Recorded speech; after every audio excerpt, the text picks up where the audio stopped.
Hey out there in Facebook land. My name is Ricci. It's time for church. Welcome to New Hope. Good morning.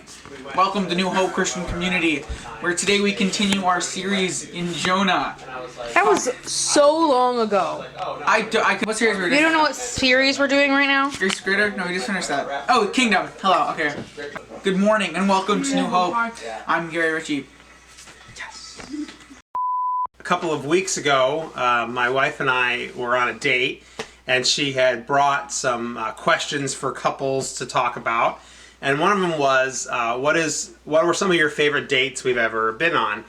And both of us immediately thought of one of our favorite things we ever did, which was we were on vacation, and instead of going out one night, we stayed in and made a list of things we were thankful for.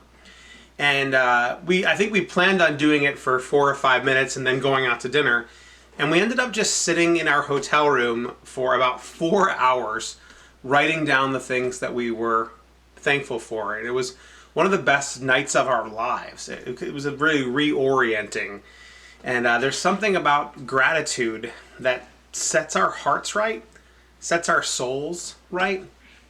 I was thinking about this little passage at the end of 1 Thessalonians, and the church in Thessalonica was under a lot of pressure, under a lot of persecution.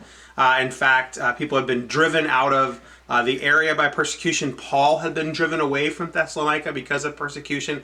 And so a lot of these young believers were kind of on their own against the persecution that was around them. And so this is the letter that Paul writes them. And here's what he says.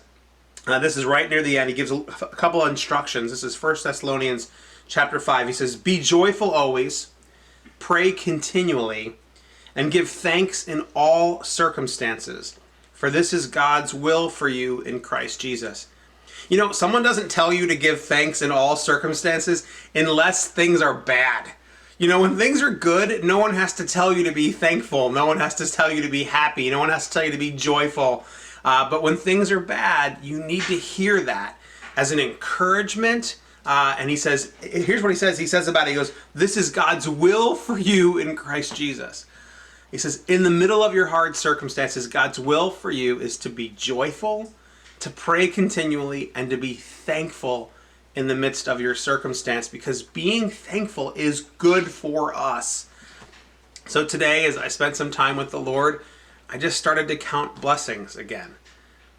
And boy, even in the middle of hard times, it's so easy to count blessings, especially when we are in Christ. Because this place is not our home.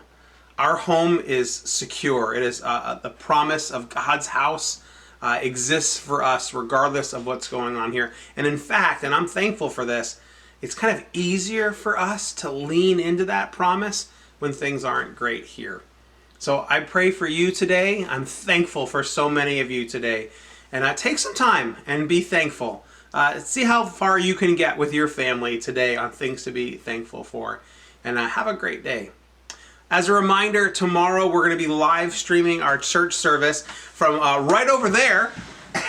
And we're excited for that. I actually was just listening to our family practice worship for that. And it's going to be fantastic.